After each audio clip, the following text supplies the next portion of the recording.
अगर आप ये करेंगे तो मैं दावा करता हूँ कि जीवन में परिवर्तन आना शुरू होगा। आपका संपर्क का दायरा बढ़ेगा, नए लोगों से संबंध बनेंगे। अगर आप संतान की तलाश में हैं, उसके लिए बहुत अच्छा है।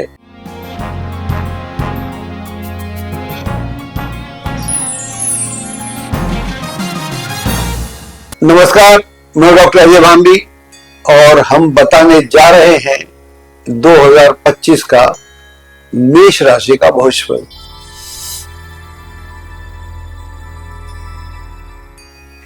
इससे पहले कि मैं आपका भविष्य बताऊं, ये जो 2025 है ये बड़ा क्रांतिकारी वर्ष है। इसमें जो बदलाव हो रहे हैं, जिनकी लोग अक्सर बातें कर रहे हैं, वो तो शनि का बदलाव की बात कर रहे हैं कि शनि 29 मार्च को अपने घर से निकल के यानी कुंभ से निकल के मीन में आएगा। लेकिन हाँ, इसके साथ एक और, मंगल भी वक्री चल रहा है और वो वक्री चलते चलते मिथुन में आएगा। मैं डेट बताऊंगा आपको थोड़ी देर में। और उसके बाद भी फिर वो डायरेक्ट होकर कर्क में आ जाएगा और कर्क से वो 7 जून को लियो में आएगा। तो ये भी एक अलग है। लेकिन इन सब के बावजूद ये कोई घटना मेरी निगाह में नहीं है। जो सबसे खास घटना है वो है बृहस्पति। तो बृहस्पति इस बार अलग मोड में है और जब बृहस्पति अलग मोड में होता है तो दुनिया का पूरा स्ट्रक्चर बदलना शुरू हो जाता है। तो बृहस्पति की हम बात करेंगे। तो यह वर्ष जो है बेसिकली बृहस्पति के द्वारा डोमिनेटेड है। अब इसको आपकी राशि से हम कैसे समझते हैं, इसको हम बात करते हैं। बीच बीच में हम बृहस्पति की बात करेंगे।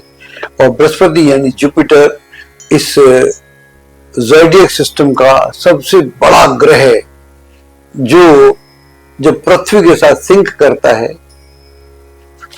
एक्चुअली में बृहस्पति का ऑर्बिट अलग है पृथ्वी से और पृथ्वी अपनी यात्रा 365 दिन में पूरी करती है। बृहस्पति लगभग 12 साल में दोनों सिंक करते हैं। जब सिंक करते हैं तो बृहस्पति का इतना प्रभाव है कि सूर्य को खींच लेता है। तो यह बृहस्पति, ये जो वर्ष है 2025 का बृहस्पति प्रधान वर्ष है और ये आपके साथ कैसा व्यवहार करेगा हम इसकी बात करते हैं। सबसे पहले हम पकड़ लेते हैं कि जनवरी से लेकर अप्रैल तक क्या स्थितियां ग्रह के साथ रहेंगी और फल क्या रहेगा। बृहस्पति यहाँ पर आपके साथ आपके वृष राशि में है यानी धन भाव में है और बृहस्पति जो है 4 फरवरी को डायरेक्ट हो जाएगा। अभी तब उससे पहले वक्री रहेगा। उसके बाद उसकी बात करते हैं। शनि महाराज जैसे मैंने बोला 29 मार्च को मीन में आ जाएंगे। मंगल रहेंगे आपके मिथुन में। 21 जनवरी को मिथुन में प्रवेश करेंगे। शुरुआत में तो कर्क में रहेंगे, वहां से डायरेक्ट होंगे 24 फरवरी को। 3 अप्रैल को कर्क में जाएंगे, फिर वहां से 7 जून को 25 को ये फिर सिंह में जाएंगे। तो शुरू के दिनों में बृहस्पति तो सेकंड है, क्योंकि मेरी निगाह में ये वर्ष जो है बृहस्पति प्रधान है। मेरा एक अपना अंदाज रहता है, जैसा आप लोग जानते हैं। तो इसमें ये 4 महीने में क्या होगा, अभी बृहस्पति द्वितीय भाव में आपके में, शनि तो अभी डायरेक्ट ही हैं, वक्र नहीं होंगे अगले 4-5 महीने में। और ये आपकी राशि से एकादश भाव में रहने वाले हैं। मंगल चतुर्थ में है और राहु केतु तो आप जानते ही हैं इन दिनों में मीन में, और मीन में राहु और कन्या में केतु रहने वाला है और ये मई में जाके बदलेगा, उसकी बात में करते हैं। तो ये हम 4 महीने की 4-4.5 महीने की बात कर रहे हैं। तो यह जो समय है ये बड़ा उपयोगी समय है। आपके धन से संबंधित जो भी मसले हैं, जो भी इश्यूज हैं, उन्हें आप सॉल्व करेंगे तो तत्काल सॉल्व हो जाएंगे।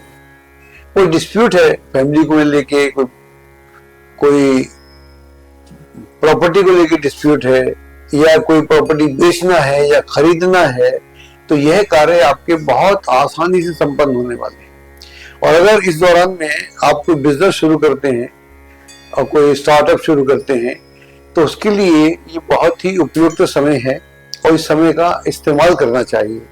जो लोग एजुकेशन में हैं और उच्च कैरियर की तलाश में हैं या उसके लिए कोई कंपटीशन में जा रहे हैं, हिस्सा ले रहे हैं, उनके लिए ये बहुत ही अपॉर्चुनिटी वाला समय है और इसका आपको भरपूर उपयोग करना चाहिए। और इस बार चूक जाएंगे तो फिर ये काफी लंबा हो जाएगा, तो आपको इस पूरे समय का लाभ उठाना चाहिए। हालांकि इस पूरे दौरान में जो मंगल है आपकी राशि का स्वामी, उसकी स्थिति 21 जनवरी से थोड़ी दयनीय हो जाएगी या आपके लिए बेहतर हो जाएगी। वक्र गति में वो चला जाएगा मिथुन में और फिर वो 24 फरवरी को डायरेक्ट होगा और 3 अप्रैल को कर्क में आएगा। तो यानी पूरे दौरान में ऐसा कह सकते हैं कि वो 3rd के रिजल्ट देगा, 3rd के देगा तो अपनी दिक्कत उससे खत्म हो जाएगा। मैं इसलिए टेक्निकल बोलता हूँ क्योंकि ज्योतिष टेक्निकल है और मैं ऐसी बातें बोल नहीं सकता छप्पर फट जाएगा। कभी कभी एक आध व्यक्ति के लिए फट जाता है, सबके लिए छप्पर थोड़ी फटेगा। ये बकवास की राशि मैं नहीं कर सकता कि आपका छप्पर फट जाएगा, तो हम सब उम्मीद लगा के बैठ जाते हैं। और मैं ऐसा भी नहीं कह सकता कि ये उपाय करो चमत्कार हो जाएगा। उपाय जो है वो आप हैं, अगर आपको समझ में आ जाए तो।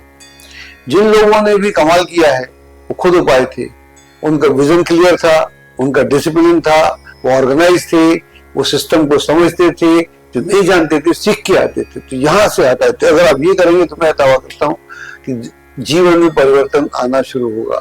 और जब जीवन में परिवर्तन आना शुरू होगा तो फिर आप कितने डॉलर्स कमाएंगे ये मेरा काम थोड़ी कितना। तो आप आपके डॉलर हैं, आप रखिए जेब में, मस्त रहिए। तो मेरा ज्योतिष बड़ा प्रैक्टिकल है, व्यवहारिक है। मुझे 45 साल हो गए, तो मैं ना तो नग बेचता हूँ, ना मैं फालतू की पूजा पाठ के चक्कर में फंसाता हूँ। जेन्युइन तो होता है, मैं मानता हूँ, लेकिन आपके लिए ये जो समय है ये प्रयत्न का समय है और प्रयत्न के फलित होने का समय। और जब समय प्रयत्न किए जाएं, भाग्य क्या होता है? मेरी भाग्य की डेफिनेशन बड़ी सिंपल सी है। अभागा वो होता है प्रयत्न के बाद जिसे फल ना मिले। उत्तम कोटि के प्रयत्न करे फल ना मिले, और भाग्यशाली कौन होता है? प्रयत्न करे फल मिल जाए। और जितना करे उतना मिल जाए तो आदमी बड़ा खुश, और ज्यादा हो जाए ये महाभाग्य होता है। तो ये मेरे भाग्य की अपनी डेफिनेशन है। तो ये जो 4-5 महीने आपको बताया जनवरी से लेकर अप्रैल तक, ये बेहतरीन है। अब आप जुपिटर का कमाल देखिए। अब ये पूरा वर्ष जो है ये जुपिटर ओरिएंटेड वर्ष है। जुपिटर जो है अभी वृष राशि में है और ये 14 मई 2025 को ये साहब मिथुन में आ जाएंगे और वहां से ये 18 अक्टूबर 2025 को कर्क में चलेंगे। इसलिए मैंने बोला कि ये जो वर्ष है जुपिटर प्रधान है। और ये घटना कितने दिनों में घटेगी?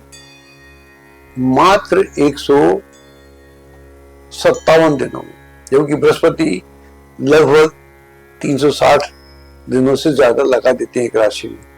लेकिन ये पूरा जो आपका जेमिनी है, मिथुन है, क्रॉस कर जाएगी, खत्म। रिजल्ट बताता हूं अभी। उसके बाद में 11 नवंबर को रेट्रोग्रेड होंगे और फिर ये जेमिनी में आएंगे 15 दिसंबर को और फिर ये जेमिनी में रहेंगे इस साल के अंत तक। तो यहाँ तक की हम बात करते हैं। इस दौरान में एक और परिवर्तन होगा। राहु जो है वो 30 मई को एक्वेरियस में आ जाएगा, यानी कुंभ में आ जाएगा, और ऑब्वियसली केतु जो है अपोजिट चले जाएगा। तो ये राहु के 2 होते हैं, ट्रू और मीन। तो हमने ट्रू से बात की है। मीन की डेट 18 मई 2025 है। तो ये स्थिति रहने वाली है और शनि तो वहीं रहने वाले, वक्री होते रहेंगे। तो कहने का मतलब क्या हुआ कि 14 मई से बृहस्पति मात्र 157 डेज, ये बड़ा अनयूजुअल है। बृहस्पति का मूवमेंट ऐसा होता नहीं अगली राशि में सीधा ही, और उसके बाद तो मैं आगे बात करता रहूंगा। इसका मतलब क्या हुआ? आपकी राशि से ये तृतीय भाव में आ जाएंगे, शनि आपकी राशि से द्वादश हो जाएंगे, याद रखिएगा। और राहु चला जाएगा आपका कुंभ में यानी एक्वेरियस में, और केतु चला जाएगा आपका 5th हाउस में। मंगल की स्थिति चलती रहेगी। तो आप ये समझ लीजिए मई से लेके मैं दिसंबर तक की बात करता हूं।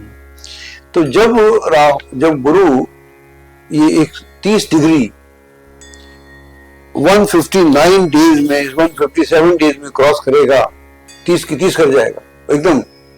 ऐसा बड़ा अनयूजुअल है, इसलिए मैंने बोला ये जो वर्ष है ये बृहस्पति को समर्पित है। तो इसका मतलब ये हुआ 3rd में बृहस्पति है, 11th में राहु है, बाकी शनि 12वें में है। तो अपॉर्चुनिटी आएंगी भी, अगर ध्यान नहीं देंगे तो एकदम निकल जाएंगे यहाँ से। तो you have to be extra careful. हाँ, आपका संपर्क का दायरा बढ़ेगा, नए लोगों से संबंध बनेंगे, यात्राएं बहुत होंगी। अगर कोई नया जॉब शुरू करना चाहते हैं या कोई परिवर्तन चाहते हैं तो उसमें आपको काफी सुविधा प्राप्त होगी। जो लोग अनमैरिड हैं और शादी के योग्य हैं उनके लिए शादी का माहौल बना हुआ है। अगर आप संतान की तलाश में हैं उसके लिए बहुत अच्छा है। अगर आप विदेश में जाकर के व्यापार करना चाहते हैं, नौकरी करना चाहते हैं, उसके लिए भी ये समय बहुत अच्छा है।